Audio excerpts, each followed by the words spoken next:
श्री शिवरक्षास्तोत्रम् चरितं देवदेवस्य महादेवस्य पावनम् अपारं परमोदारं चतुर्वर्गस्य साधनम् गौरीविनायकोपेतं पञ्चवक्त्रं त्रिनेत्रकम् शिवं ध्यात्वा दशभुजं शिवरक्षां पठेन्नरः गंगाधरः शिरः पातु भालमर्धेन्दुशेखरः नयने मदनध्वंसी कर्णौ सर्पविभूषणः घ्राणं पातु पुरारातिर्मुखं पातु जगत्पतिः जिह्वां वागीश्वरः पातु कन्धरांसीति कन्धरः श्रीकण्ठः पातु मे कण्ठं स्कन्धौ विश्वधुरन्धरः भुजौ भूभारसंहर्ता करौ पातु पिनाकदृक् हृदयं शङ्करः पातु जठरं गिरिजापतिः नाभिं मृत्युञ्जयः पातु कटिव्याघ्राजिनाम्बरः शक्थिनी पातु दीनार्त शरणागतवत्सलः उरुमहेश्वरः पातु जानुनी जगदीश्वरः जङ्घे पातु जगत्कर्ता गुल्फौ पातु गणाधिपः चरणौ करुणासिन्धुः सर्वाङ्गानि सदाशिवः एतां शिवबलोपेतां रक्षां यः सुकृती पठेत् स भुक्त्वा सकलान् कामान् शिवसायुज्यमाप्नुयात् ग्रहभूतपिशाचाद्यैस्त्रैलोक्ये विचरन्ति ये दूरादासु पलायन्ते शिवनामाभिरक्षणात् अभयङ्करनामेदं कवचं पार्वतीपतेः भक्त्या विभर्ति यः कण्ठे तस्य वश्यं जगत्त्रयम् इमां नारायणः स्वप्ने शिवरक्षां यथा दिशत् प्रातरुत्थाय योगीन्द्रो याज्ञवल्क्यस्तथा लिखत् चरितं देवदेवस्य महादेवस्य पावनम् अपारं परमोदारं चतुर्वर्गस्य साधनम् गौरीविनायकोपेतं पञ्चवक्त्रं त्रिनेत्रकम् शिवं ध्यात्वा दशभुजं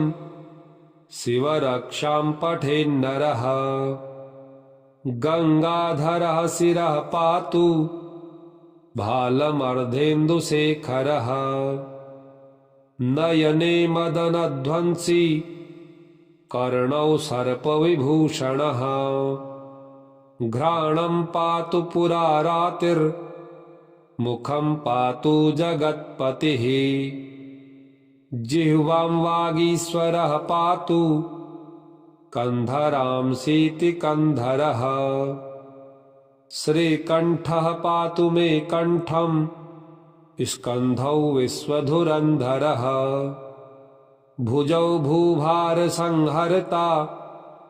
करौ पातु पिनाकदृक् हृदयं शङ्करः पातु जठरं गिरिजापतिः नाभिं मृत्युञ्जयः पातु कटिव्याघ्राजिनाम्बरः शक्थिनी पातु दीनार्त शरणागतवत्सलः उरुमहेश्वरः पातु जानुनी जगदीश्वरः जङ्घे पातु जगत्कर्ता गुल्फौ पातु गणाधिपः चरणौ करुणासिन्धुः सर्वाङ्गानि सदाशिवः एतां शिवबलोपेतां रक्षां यः सुकृती पठेत् स भुक्त्वा सकलान् कामान् शिवसायुज्यमाप्नुयात् ग्रहभूतपिशाचाद्यैस्त्रैलोक्ये विचरन्ति ये दूरादासु पलायन्ते शिवनामाभिरक्षणात् अभयङ्करनामेदं कवचं पार्वतीपतेः भक्त्या विभर्ति यः कण्ठे तस्य वश्यं जगत्त्रयम् इमं नारायणः स्वप्ने शिवरक्षां यथा दिशत् प्रातरुत्थाय योगीन्द्रो याज्ञवल्क्यस्तथा लिखत् चरितं देवदेवस्य महादेवस्य पावनम् अपारं परमोदारं चतुर्वर्गस्य साधनम् गौरीविनायकोपेतं पञ्चवक्त्रं त्रिनेत्रकम् शिवं ध्यात्वा दशभुजं शिवरक्षां पठेन्नरः गङ्गाधरः शिरः पातु भालमर्धेन्दुशेखरः नयने मदनध्वंसी कर्णौ सर्पविभूषणः घ्राणं पातु पुरारातिर्मुखं पातु जगत्पतिः जिह्वां वागीश्वरः पातु कन्धरांसीति कन्धरः श्रीकण्ठः पातु मे कण्ठं स्कन्धौ विश्वधुरन्धरः भुजौ भूभारसंहर्ता करौ पातु पिनाकदृक् हृदयं शङ्करः पातु जठरं गिरिजापतिः नाभिं मृत्युञ्जयः पातु कटिव्याघ्राजिनाम्बरः सक्थिनी पातु दीनार्त शरणागतवत्सलः उरुमहेश्वरः पातु जानुनी जगदीश्वरः जङ्घे पातु जगत्कर्ता गुल्फौ पातु गणाधिपः चरणौ करुणासिन्धुः सर्वाङ्गानि सदाशिवः एतां शिवबलोपेतां रक्षां यः सुकृती पठेत् स भुक्त्वा सकलान् कामान् शिवसायुज्यमाप्नुयात् ग्रहभूतपिशाचाद्यैस्त्रैलोक्ये विचरन्ति ये दूरादासु पलायन्ते शिवनामाभिरक्षणात् अभयङ्करनामेदं कवचं पार्वतीपतेः भक्त्या विभर्ति यः कण्ठे तस्य वश्यं जगत्त्रयम् इमं नारायणः स्वप्ने शिवरक्षां यथा दिशत् प्रातरुत्थाय योगीन्द्रो याज्ञवल्क्यस्तथा लिखत् चरितं देवदेवस्य महादेवस्य पावनम् अपारं परमोदारं चतुर्वर्गस्य साधनम् गौरीविनायकोपेतं पञ्चवक्त्रं त्रिनेत्रकम् शिवं ध्यात्वा दशभुजं शिवरक्षां पठेन्नरः गङ्गाधरः शिरः पातु भालमर्धेन्दुशेखरः नयने मदनध्वंसी कर्णौ सर्पविभूषणः घ्राणं पातु पुरारातिर्मुखं पातु जगत्पतिः जिह्वां वागीश्वरः पातु कंधरांसीति कंधरः श्रीकण्ठः पातु मे कण्ठं स्कन्धौ विश्वधुरन्धरः भुजौ भूभारसंहर्ता करौ पातु पिनाकदृक् हृदयं शङ्करः पातु जठरं गिरिजापतिः नाभिं मृत्युञ्जयः पातु कटिव्याघ्राजिनाम्बरः सात्थिनी पातु दीनार्त शरणागतवत्सलः उरुमहेश्वरः पातु जानुनी जगदीश्वरः जङ्घे पातु जगत्कर्ता गुल्फौ पातु गणाधिपः चरणौ करुणासिन्धुः सर्वाङ्गानि सदाशिवः एतां शिवबलोपेतां रक्षां यः सुकृती पठेत् स भुक्त्वा सकलान् कामान् शिवसायुज्यमाप्नुयात् ग्रहभूतपिशाचाद्यैस्त्रैलोक्ये विचरन्ति ये दूरादासु पलायन्ते शिवनामाभिरक्षणात् अभयङ्करनामेदं कवचं पार्वतीपतेः भक्त्या विभर्ति यः कण्ठे तस्य वश्यं जगत्त्रयम् इमां नारायणः स्वप्ने शिवरक्षां यथा दिशत् प्रातरुत्थाय योगीन्द्रो याज्ञवल्क्यस्तथा लिखत् चरितं देवदेवस्य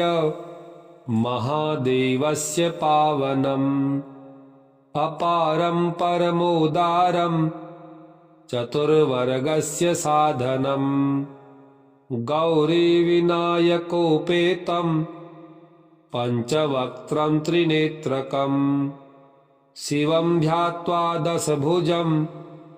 शिवरक्षां पठेन्नरः गङ्गाधरः शिरः पातु भालमर्धेन्दुशेखरः नयने मदनध्वंसी कर्णौ सर्पविभूषणः घ्राणं पातु पुरारातिर्मुखं पातु जगत्पतिः जिह्वां वागीश्वरः पातु कंधरांसीति कंधरः श्रीकण्ठः पातु मे कण्ठं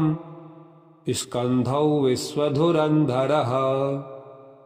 भुजौ भूभारसंहर्ता करौ पातु पिनाकदृक् हृदयं शङ्करः पातु जठरं गिरिजापतिः नाभिं मृत्युञ्जयः पातु कटिव्याघ्राजिनाम्बरः सात्थिनी पातु दीनार्त शरणागतवत्सलः उरुमहेश्वरः पातु जानुनी जगदीश्वरः जङ्घे पातु जगत्कर्ता गुल्फौ पातु गणाधिपः चरणौ करुणासिन्धुः सर्वाङ्गानि सदाशिवः एतां शिवबलोपेतां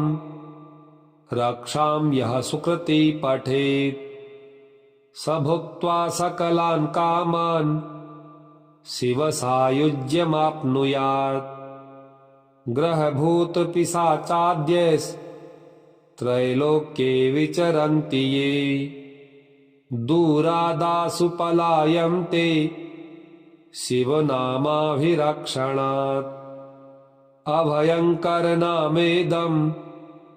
कवचं पार्वतीपतेः भक्त्या विभर्ति यः कण्ठे तस्य वश्यं जगत्त्रयम् इमां नारायणः स्वप्ने शिवरक्षां यथा दिशत् प्रातरुत्थाय योगीन्द्रो याज्ञवल्क्यस्तथा लिखत् चरितं देवदेवस्य महादेवस्य पावनम् अपारं परमोदारं चतुर्वर्गस्य साधनम् गौरीविनायकोपेतं पञ्चवक्त्रं त्रिनेत्रकम् शिवं ध्यात्वा दशभुजं शिवरक्षां पठेन्नरः गङ्गाधरः शिरः पातु भालमर्धेन्दुशेखरः नयने मदनध्वंसी कर्णौ सर्पविभूषणः घ्राणं पातु पुरारातिर्मुखं पातु जगत्पतिः जिह्वां वागीश्वरः पातु कन्धरांसीति कन्धरः श्रीकण्ठः पातु मे कण्ठं स्कन्धौ विश्वधुरन्धरः भुजौ भूभारसंहर्ता करौ पातु पिनाकदृक् हृदयं शङ्करः पातु जठरं गिरिजापतिः नाभिं मृत्युञ्जयः पातु कटिव्याघ्राजिनाम्बरः शक्तिनी पातु दीनार्त शरणागतवत्सलः उरुमहेश्वरः पातु जानुनी जगदीश्वरः जङ्घे पातु जगत्कर्ता गुल्फौ पातु गणाधिपः चरणौ करुणासिन्धुः सर्वाङ्गानि सदाशिवः एतां शिवबलोपेतां रक्षां यः सुकृती पठेत् स भुक्त्वा सकलान् कामान् शिवसायुज्यमाप्नुयात् ग्रहभूतपिशाचाद्यैस्त्रैलोक्ये विचरन्ति ये दूरादासु पलायन्ते शिवनामाभिरक्षणात् अभयङ्करनामेदं कवचं पार्वतीपतेः भक्त्या विभर्ति यः कण्ठे तस्य वश्यं जगत्त्रयम् इमां नारायणः स्वप्ने शिवरक्षां यथा दिशत् प्रातरुत्थाय योगीन्द्रो याज्ञवल्क्यस्तथा लिखत् चरितं देवदेवस्य महादेवस्य पावनम् अपारं परमोदारं चतुर्वर्गस्य साधनम् गौरीविनायकोपेतं पञ्चवक्त्रं त्रिनेत्रकम् शिवं ध्यात्वा दशभुजं शिवरक्षां पठेन्नरः गङ्गाधरः शिरः पातु भालमर्धेन्दुशेखरः नयने मदनध्वंसी कर्णौ सर्पविभूषणः घ्राणं पातु पुरारातिर्मुखं पातु जगत्पतिः जिह्वां वागीश्वरः पातु कन्धरांसीति कन्धरः श्रीकण्ठः पातु मे कण्ठं स्कन्धौ विश्वधुरन्धरः भुजौ भूभारसंहर्ता करौ पातु पिनाकदृक् हृदयं शङ्करः पातु जठरं गिरिजापतिः नाभिं मृत्युञ्जयः पातु कटिव्याघ्राजिनाम्बरः शक्तिनी पातु दीनार्त शरणागतवत्सलः उरुमहेश्वरः पातु जानुनी जगदीश्वरः जङ्घे पातु जगत्कर्ता गुल्फौ पातु गणाधिपः चरणौ करुणासिन्धुः सर्वाङ्गानि सदाशिवः एतां शिवबलोपेतां रक्षां यः सुकृती पठेत् स भुक्त्वा सकलान् कामान् शिवसायुज्यमाप्नुयात् ग्रहभूतपिशाचाद्यैस्त्रैलोक्ये विचरन्ति ये दूरादासु पलायन्ते शिवनामाभिरक्षणात् अभयङ्करनामेदं कवचं पार्वतीपतेः भक्त्या विभर्ति यः कण्ठे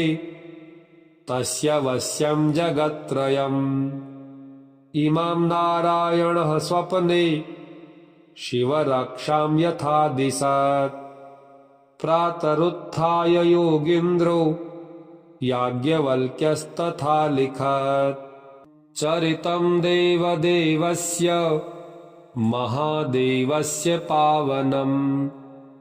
अपारं परमोदारं चतुर्वर्गस्य साधनम् गौरीविनायकोपेतं पञ्चवक्त्रं त्रिनेत्रकम् शिवं ध्यात्वा दशभुजं शिवरक्षां पठेन्नरः गङ्गाधरः शिरः पातु भालमर्धेन्दुशेखरः नयने मदनध्वंसी कर्णौ सर्पविभूषणः घ्राणं पातु पुरारातिर्मुखं पातु जगत्पतिः जिह्वां वागीश्वरः पातु कन्धरांसीति कन्धरः श्रीकण्ठः पातु मे कण्ठं स्कन्धौ विश्वधुरन्धरः भुजौ भूभारसंहर्ता करौ पातु पिनाकदृक् हृदयं शङ्करः पातु जठरं गिरिजापतिः नाभिं मृत्युञ्जयः पातु कटिव्याघ्राजिनाम्बरः साक्षिणी पातु दीनार्त शरणागतवत्सलः उरुमहेश्वरः पातु जानुनी जगदीश्वरः जङ्घे पातु जगत्कर्ता गुल्फौ पातु गणाधिपः चरणौ करुणासिन्धुः सर्वाङ्गानि सदाशिवः एतां शिवबलोपेतां रक्षां यः सुकृती पठेत् स भुक्त्वा सकलान् कामान् शिवसायुज्यमाप्नुयात् ग्रहभूतपिशाचाद्यैस्त्रैलोक्ये विचरन्ति ये दूरादासु पलायन्ते शिवनामाभिरक्षणात् अभयङ्करनामेदं कवचं पार्वतीपतेः भक्त्या विभर्ति यः कण्ठे तस्य वश्यं जगत्त्रयम् इमां नारायणः स्वप्ने शिवरक्षां यथा दिशत् प्रातरुत्थाय योगीन्द्रो याज्ञवल्क्यस्तथा लिखत् चरितं देवदेवस्य महादेवस्य पावनम् अपारं परमोदारं चतुर्वर्गस्य साधनम् गौरीविनायकोपेतं पञ्चवक्त्रं त्रिनेत्रकम् शिवं ध्यात्वा दशभुजं शिवरक्षां पठेन्नरः गंगाधरः शिरः पातु भालमर्धेन्दुशेखरः नयने मदनध्वंसी कर्णौ सर्पविभूषणः घ्राणं पातु पुरारातिर्मुखं पातु जगत्पतिः जिह्वां वागीश्वरः पातु कन्धरांसीति कन्धरः श्रीकण्ठः पातु मे कण्ठं स्कन्धौ विश्वधुरन्धरः भुजौ भूभारसंहर्ता करौ पातु पिनाकदृक् हृदयं शङ्करः पातु जठरं गिरिजापतिः नाभिं मृत्युञ्जयः पातु कटिव्याघ्राजिनाम्बरः साक्षिणी पातु दीनार्त शरणागतवत्सलः उरुमहेश्वरः पातु जानुनी जगदीश्वरः जङ्घे पातु जगत्कर्ता गुल्फौ पातु गणाधिपः चरणौ करुणासिन्धुः सर्वाङ्गानि सदाशिवः एतां शिवबलोपेतां रक्षां यः सुकृती पठेत् स भुक्त्वा सकलान् कामान् शिवसायुज्यमाप्नुयात् ग्रहभूतपिशाचाद्यैस्त्रैलोक्ये विचरन्ति ये दूरादासु पलायन्ते शिवनामाभिरक्षणात् अभयङ्करनामेदं कवचं पार्वतीपतेः भक्त्या विभर्ति यः कण्ठे तस्य वश्यं जगत्त्रयम् इमां नारायणः स्वप्ने शिवरक्षां यथा दिशत् प्रातरुत्थाय योगीन्द्रो याज्ञवल्क्यस्तथा लिखत् चरितं देवदेवस्य महादेवस्य पावनम् अपारं परमोदारं चतुर्वर्गस्य साधनम् गौरीविनायकोपेतं पञ्चवक्त्रं त्रिनेत्रकम् शिवं ध्यात्वा दशभुजं शिवरक्षां पठेन्नरः गंगाधरः शिरः पातु भालमर्धेन्दुशेखरः नयने मदनध्वंसी कर्णौ सर्पविभूषणः घ्राणं पातु पुरारातिर्मुखं पातु जगत्पतिः जिह्वां वागीश्वरः पातु कन्धरांसीति कन्धरः श्रीकण्ठः पातु मे कण्ठं स्कन्धौ विश्वधुरन्धरः भुजौ भूभारसंहर्ता करौ पातु पिनाकदृक् हृदयं शङ्करः पातु जठरं गिरिजापतिः नाभिं मृत्युञ्जयः पातु कटिव्याघ्राजिनाम्बरः साक्षिणी पातु दीनार्त शरणागतवत्सलः उरुमहेश्वरः पातु जानुनी जगदीश्वरः जङ्घे पातु जगत्कर्ता गुल्फौ पातु गणाधिपः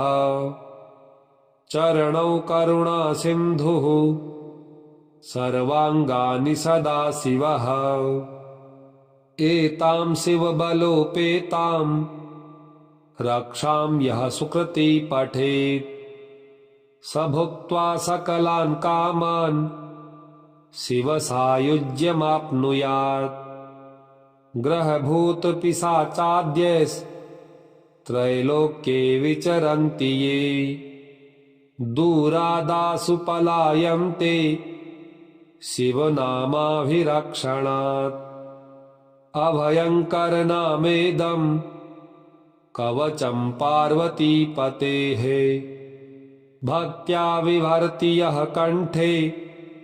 तस्य वश्यं जगत्त्रयम् इमं नारायणः स्वप्ने शिवरक्षां यथा दिशत् प्रातरुत्थाय योगीन्द्रो याज्ञवल्क्यस्तथा लिखत् चरितं देवदेवस्य महादेवस्य पावनम् अपारं परमोदारं चतुर्वर्गस्य साधनम् गौरीविनायकोपेतं पञ्चवक्त्रं त्रिनेत्रकम् शिवं ध्यात्वा दशभुजं शिवरक्षां पठेन्नरः गङ्गाधरः शिरः पातु भालमर्धेन्दुशेखरः नयने मदनध्वंसी कर्णौ सर्पविभूषणः घ्राणं पातु पुरारातिर्मुखं पातु जगत्पतिः जिह्वां वागीश्वरः पातु कन्धरांसीति कन्धरः श्रीकण्ठः पातु मे कण्ठं स्कन्धौ विश्वधुरन्धरः भुजौ भूभारसंहर्ता करौ पातु पिनाकदृक् हृदयं शङ्करः पातु जठरं गिरिजापतिः नाभिं मृत्युञ्जयः पातु कटिव्याघ्राजिनाम्बरः शक्तिनी पातु दीनार्त शरणागतवत्सलः उरुमहेश्वरः पातु जानुनी जगदीश्वरः जङ्घे पातु जगत्कर्ता गुल्फौ पातु गणाधिपः चरणौ करुणासिन्धुः सर्वाङ्गानि सदाशिवः एतां शिवबलोपेतां रक्षां यः सुकृती पठेत्